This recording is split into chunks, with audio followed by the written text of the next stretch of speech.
Hello and welcome to Wolfman Gaming. This is my Uncharted 4 Crushing Difficulty walkthrough, and this is chapter 11, also known as Hidden in Plain Sight.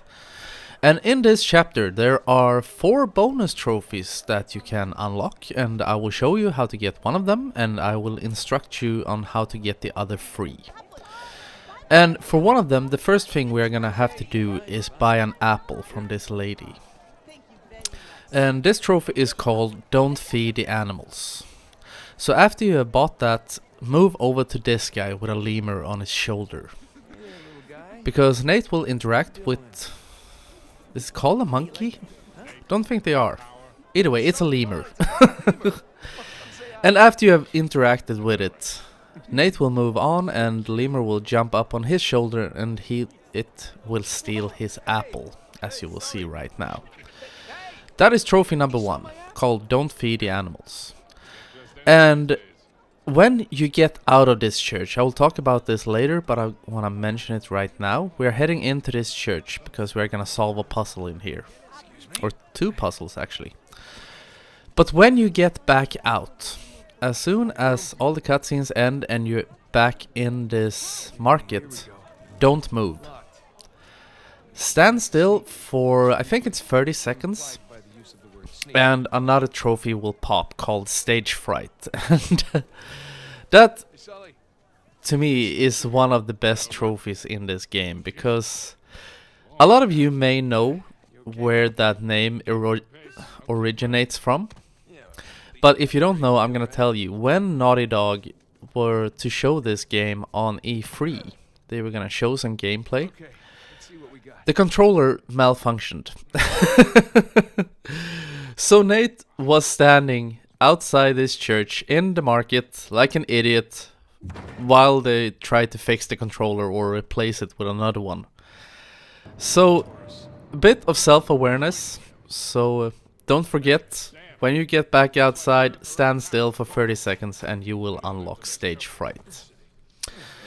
And inside this church, we are gonna move up and we are gonna do a little astrology puzzle or astronomy, depending on whichever way you want to look at it. But we are gonna ring some bells, and then we're gonna ring a bell up at the very top of this tower. And when we go up for that top bell, you can continue onwards and upwards to get up to the very peak of this tower. I'm not gonna show you the entire way to get up there. I'm gonna show you most of the way. Because I didn't want to prolong this walkthrough for too long, because it is already over 30 minutes long. So instead I'm gonna instruct you on it. And what you wanna do when you get up to the top of the tower, or you wanna get up to the very top of this tower, then you will unlock a trophy called I Can See My House From Here. And it was a trophy similar to that one in Uncharted The Lost Legacy, I think. In, what was it, chapter 4? When you had to go around in that big area. Can't remember what the chapter is called. But it's one of the biggest chapters in the game. First you had to go to a tower to unlock, so to speak, the 3 other towers, or get them marked on your map. And if you went up to the very top of that tower, I think it was called I Can See Your House From Here. Something like that. But either way, this bell puzzle, I make a little mistake there. The Leo is not the first one you're supposed to get. So if you do them in the wrong order, I have been quite merciless when it comes to editing this. A lot of this will look very choppy because I have trimmed out the bell ringing. Just so you know, so it may look a bit weird. I apologize, but I didn't want to keep it in because it's not needed. And this chapter is long enough as it is. And this is one of those places. You will see this later on in this chapter as well. Getting off this ledge to that cogwheel can be such a pain. I don't know why. I've talked about the fact that the platforming in this game is a bit clunky at times. And for some reason, when it comes to that ledge, it never cooperates. And that is something you will experience as well.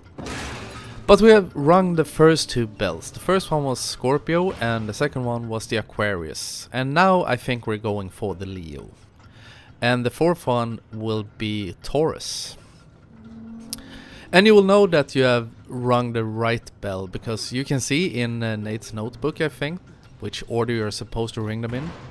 But also when you ring the correct bell, you will see a great circular thing unlock in the floor down on bottom level where Sully is hanging out while Nate is clinging around this place much like a lemur, actually. And in the last episode I talked a little bit about the fact that these pirates that were supposed to join Thomas Tew and William Avery, or Henry Avery, in Libertalia, they had to go through all these trials. Once again, here we have the malfunctioning platforming. But they had to go through all these things. So they were supposed to climb around this giant clock tower, ring the bells and whatnot, and get up to the top of this tower, which which is a feat in its own. And that is quite amazing, because I know that pirates or sailors overall, they climb around masts and stuff like that to set sail and tear down sails or whatever they do. I don't think I've spent 2 hours on a boat in my entire life. Or actually I have, but never on a sailing boat. I've been on ferries. But anyway, now that we have rung all these 4 bells, we are gonna continue upwards. This little staircase will fall down or move down, so we can get on upwards. And what was I saying? Yes, the 4th trophy. Let's see. I've talked about don't feed the animals, stage fright, and I can see my house from here. Yes, the 4th trophy that you can unlock in this chapter is towards the end of this chapter, because I talked about in chapter 10 the fact that the Jeep you're driving in chapter 10, it's to prepare you for upcoming chapters. And this is the chapter I was talking about, because we're gonna drive the Jeep again. When we're done in this church and in this market, we're gonna go into... When I play this game on normal, we're gonna go into a sequence where we are chased by an, what's it called, an APC? One of those armor-powered vehicles. We're gonna get chased through the city streets by that. And when I play this game on normal, I thought it was a really fun sequence. Playing it on crushing, though, is a fucking nightmare. And the section after that is one of the most RNG based. In my opinion, there may be a really great strategy to get through it. I have not found it. I think it's based a lot around skill and some has something to do with luck as well. First thing I want to address before I start talking too much about that is now we're reaching the top of this tower. We're gonna go in to ring a big bell in here, and if you continue upwards you will get... I can see my house from here. So I think you have to move across this beam. If you go over to the other side, you will be able to climb up to the roof from there. Or if it's... It may be that you have to go to the left. I can't remember which. But anyway, further down the road in this chapter, there is a convoy. Quite reminiscent of Uncharted 2 and 3. Both of those games had convoy chapters. And they were both fun. The one in Uncharted 3 is quite hard in comparison to the one in Uncharted 2. because I think the one in Uncharted 2 is really fun. It can be a bit RNG. Sometimes the platforming isn't cooperating, so you try to jump from one truck to another and you will die. Because Nate's tracking just says fuck it and leaves. But the convoy in this game, you will see a few transitions in that fight. I think there are 3 checkpoints. And I died several times during all 3 of them. Because it is hard as nails, in my opinion. You have to be really good at aiming. And sometimes there is a bit of a luck factor. And I don't want to deter you if you haven't played this game on crushing. It may be that I am a shitty gamer.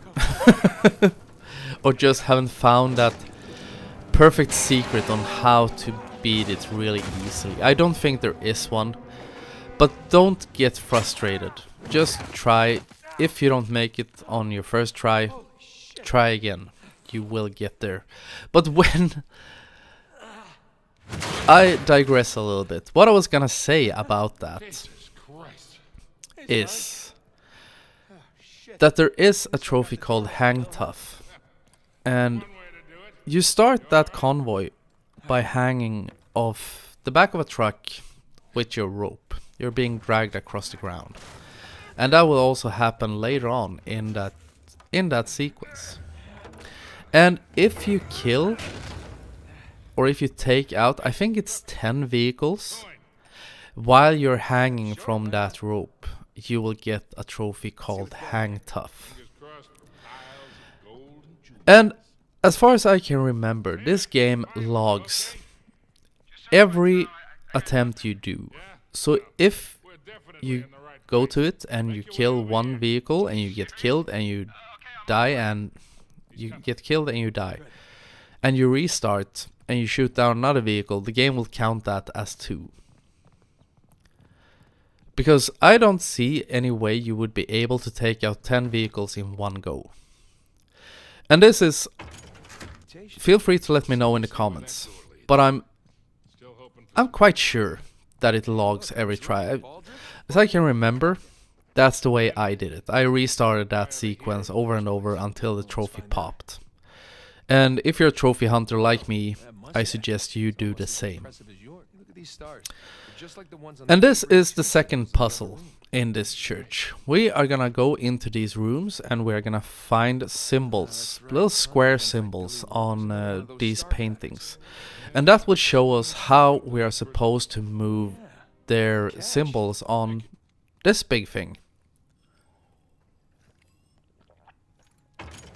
And something I'm a bit curious about, and this is also something I would love someone to tell me in the comments. If you know, you don't have to play the game and try it out just to tell me, but I could find out for myself actually, but I haven't had time to do it. But you get the solution to that big thing where you move the symbols from watching these paintings. It shows you how you're supposed to turn the symbols so they will match up with each other. And I'm a bit curious if you can switch the symbols into the right positions or flip them into the right positions without going into these painting rooms. You know what I mean? It's like in my Dishonored Death of the Outsider walkthrough. In Mission 3, I think it is. Mission 2 or 3. Where you're supposed to go first to a tattoo parlor and get the names of your targets and their locations and all that stuff. In my walkthrough, I didn't do that. I did not go to the tattoo parlor and look in their ledger because I had played through the game before, as one usually has when you're making a walkthrough.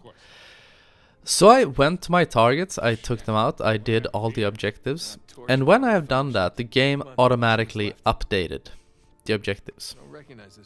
Which I think is amazing, because I really like that in video games. that when you know the solution to something, you know the quickest way, like I did right there, the game adapts to that. It doesn't force you to go into... if it were another game, it may have forced me to go into that tattoo parlor, that the targets would not spawn in unless you have gone in there in the first place. And that is something I'm a bit curious about when it comes to this puzzle. If you know the solution, can you just flip these into the right positions and be done with it? And now I think this is the last one, so now we will... Yes, here. Stand still right there for 30 seconds and you will unlock stage fright. Just for safety's sake, stand still there until the trophy pops. It said in the description, I looked it up before starting my commentary on this episode.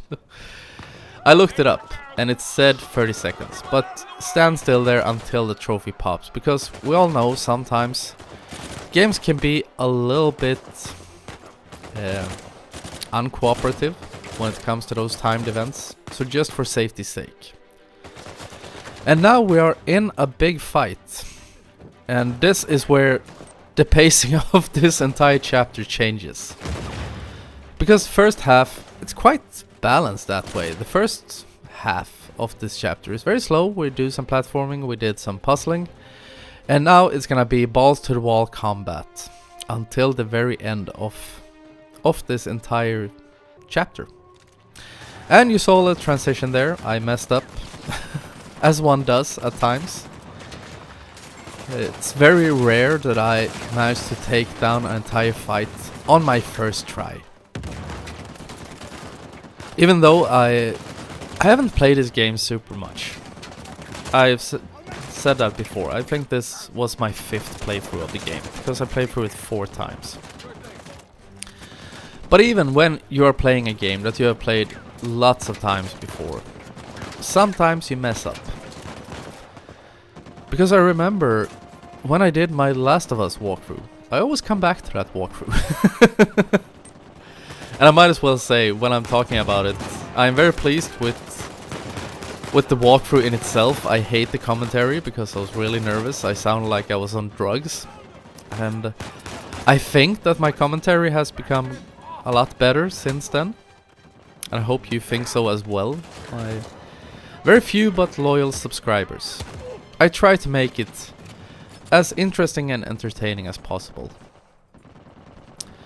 But in my The Last of Us walkthrough, I remember a friend of mine told me that, oh, you make everything look so easy in that walkthrough.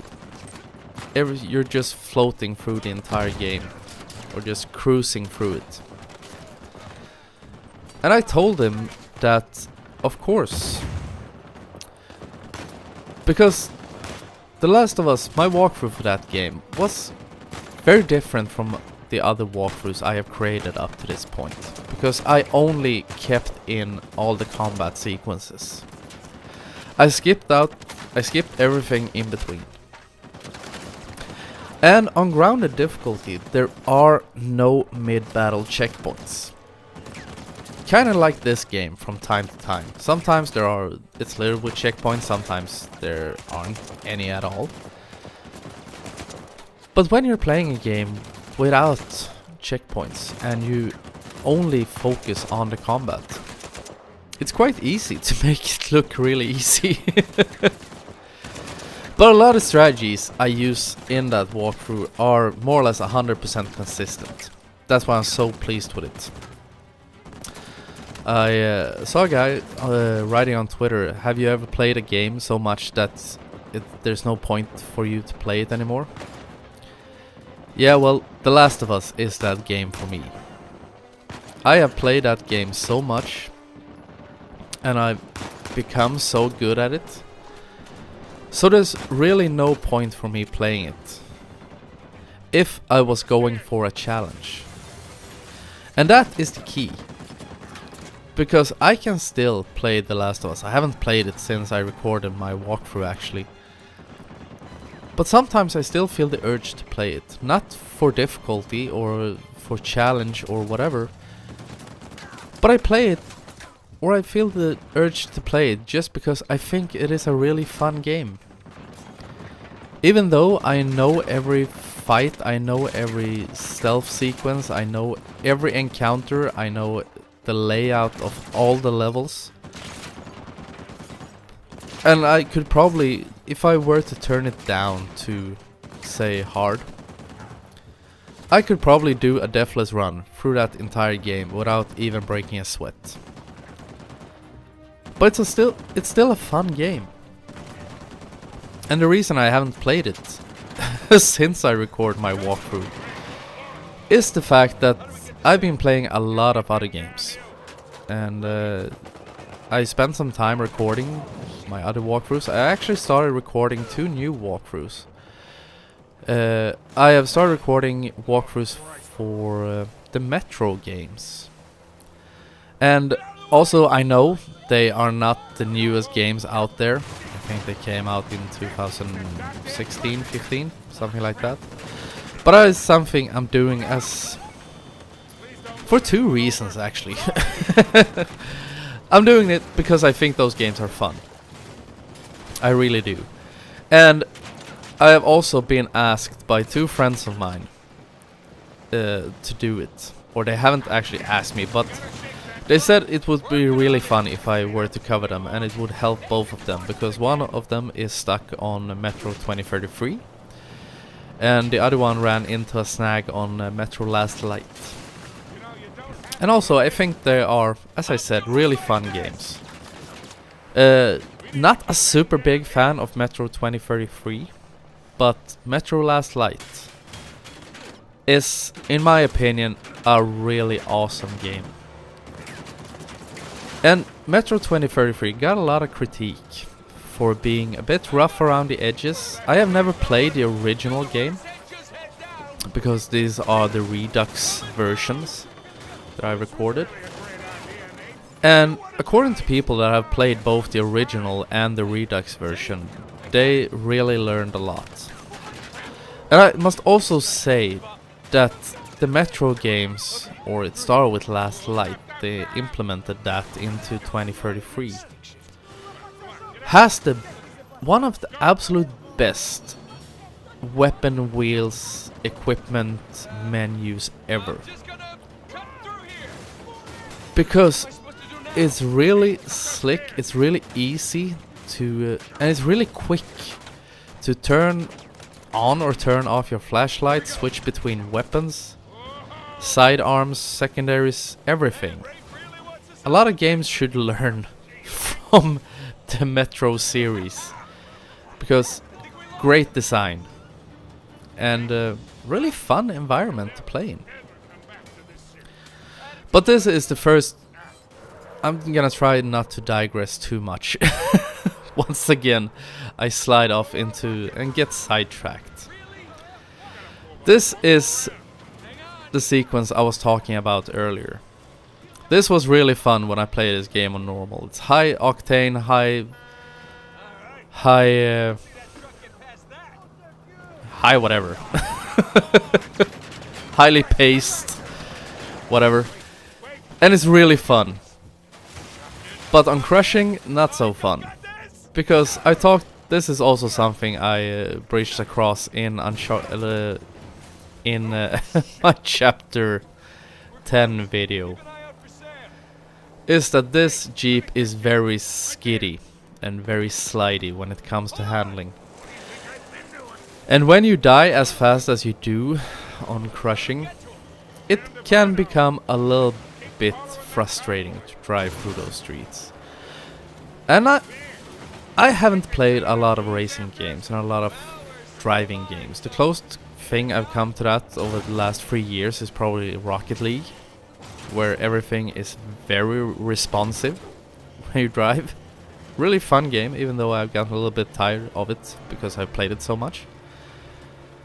But I think they would have gained so much when it comes to this Jeep if they have just made it a bit less skiddy, so you feel like you're more in control when you're driving it. Because then that chase through the streets could have been absolutely amazing.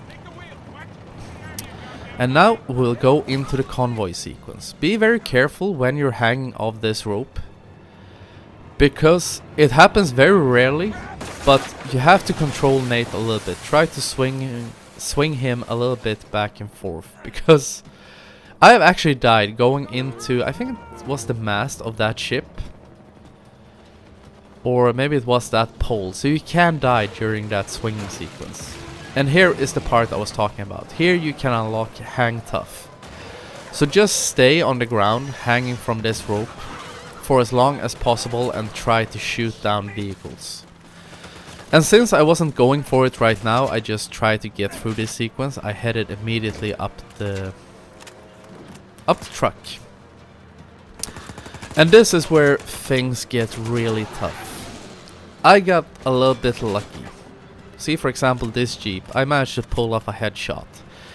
If you headshoot the driver, for some reason he's hardwired into the Jeep. Just so you know. Because if you kill the driver, like I did there, for some reason the Jeep instantly explodes. That is also one of those because video game moments.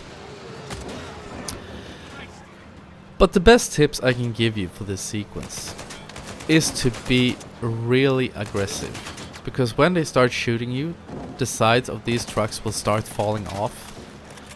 Always try to go for headshots if you can, but also make sure your bullets always hit. Taking out the driver is not as vital as taking out the guy tagging along, because the driver will not shoot at you. He will just ride there, minding his own business. He doesn't know what to do if you have killed his friend. And also, when these trucks start burning, move on to another vehicle as fast as possible, because if you don't, the truck will explode and you will die. And here we have yet another transition. And this part is actually, in my opinion, the hardest part, because we need to get over to that big truck and we need to get up the back of it. There is a checkpoint the very second Nate puts his hands on the back lip of that truck. Getting there though can be a fucking nightmare. I died I don't know how many times when I was recording this.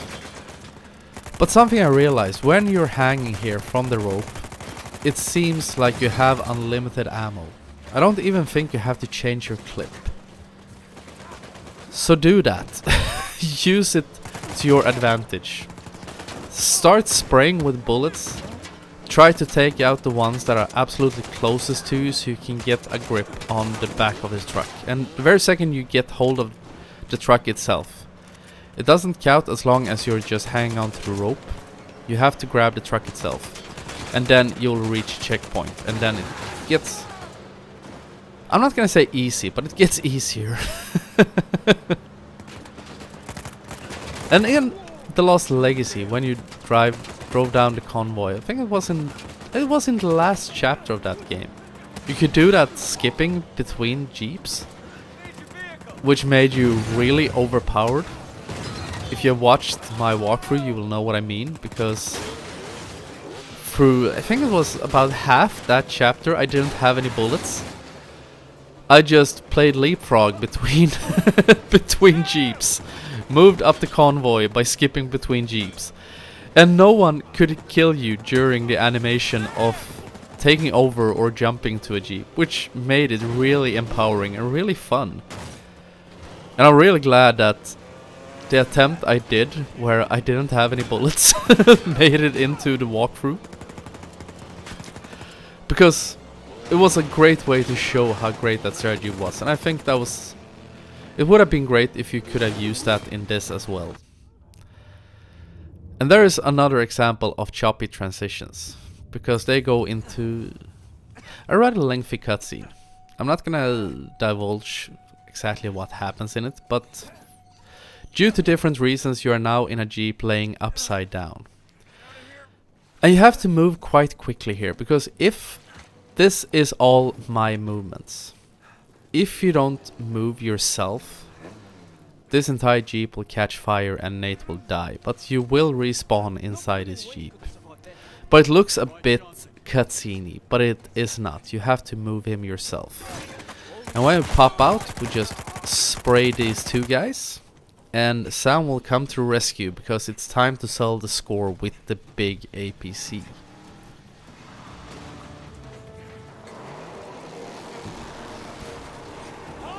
And this is also, once again, I've talked a lot about throwbacks to the previous games in the series. And this this reminds me of Uncharted 2. When you get to that city, I can't remember, quite early on in the game, can't remember where it is. But you get chased by a big jeep down the streets and you have to run and shoot at it. This reminds me of that. And you have unlimited ammo right now, so just spray. Always keep your reticle at the front of the big armor vehicle and sell score. Take out all the frustration you have. If you have died during the convoy, it's his fault. Spray him. Kill him. Send him to vehicle heaven. And finally, you will see it explode in a blaze of glory, and that ends chapter 11. So, I want to thank you very much for watching, and I will see you again in my next video. So, until next time, this is the Wolfman, signing off.